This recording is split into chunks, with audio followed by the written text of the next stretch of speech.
2010ஆம் ஆண்டு. அப்போது திமுக ஆளுங்கட்சி, அம்மா அவர்கள் எதிர்க்கட்சி.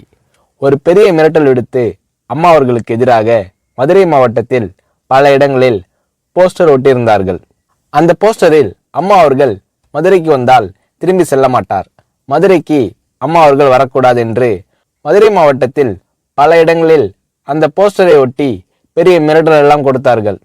அதேபோல் ஜெயா டிவிக்கும் மிரட்டல் தொலைபேசிகள், மிரட்டல் கடிதங்கள் வந்து கொண்டிருந்தது. ஜெயா டிவியின் செய்தி பிரிவினர் இந்த மிரட்டல்களை பற்றியெல்லாம் தியாகத்தலைவி சின்னம்மா அவர்களிடம் சொல்லி அம்மா அவர்களின் கவனத்திற்கு கொண்டு சென்றார்கள்.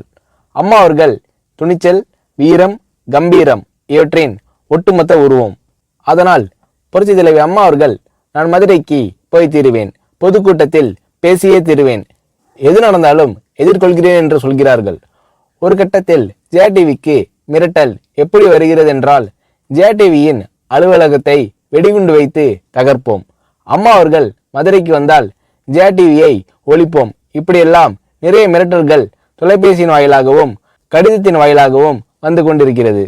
இந்த மிரட்டல்களை எல்லாம் கடந்து அம்மா அவர்கள் மதுரைக்கு சென்று பிரம்மாண்டமான பொதுக்கூட்டத்தில் லட்சக்கணக்கான மக்கள் மத்தியில் எழுச்சி உரையாற்றும் போது, ஒரு எதிர்க்கட்சியின் தலைவி என்ற முறையில் என்னை நீங்கள் மிரட்டுங்கள், ஒரு எதிர்க்கட்சியினை நான் நடத்துகிறேன் என்பதற்காக கழகத்தை மிரட்டுங்கள், ஜெயா டிவியை எதற்காக மிரட்டுகிறீர்கள், ஜெயா டிவியின் அலுவலகத்தை நீங்கள் தகர்ப்பீர்களா, ஜெயா டிவியை நீங்கள் ஒழித்து கட்டிவிடுவீர்களா, பார்க்கலாமா, ஜெயா டிவியை ஒழித்து கட்டிவிட்டால் என்னுடைய அரசியல் குரலை ஒழித்து விடலாம் என்று கனவு காண்கிறீர்களா?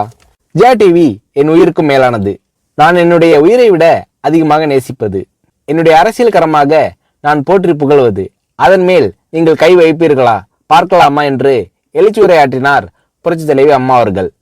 இப்படியெல்லாம் அம்மா அவர்களின் அன்புக்கும் மரியாதைக்கும் பாத்திரமாக ஜெயா டிவி இருந்தது.